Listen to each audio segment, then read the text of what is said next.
Okay. Yan. Dito. Dito. Dito. Oh. Yan, 6.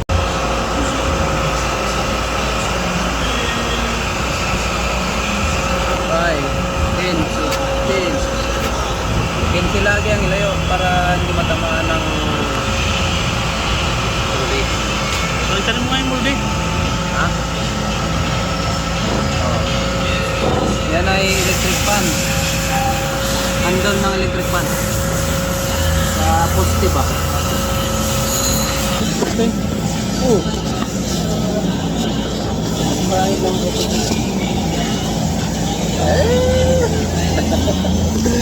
Wait mo na paano natin malaman. Eh? Hindi, i-confirm ko ba kay Bossing kung gusto niya. Dahil dalawang option ito eh. Either dito siya or makapano lang. Para isang galawan lang ba? Tayo, asang laging yung tubig? Ha? Pag, Na? ang daloy ng tubig. Oo, dyan, dirito. Tapos yan.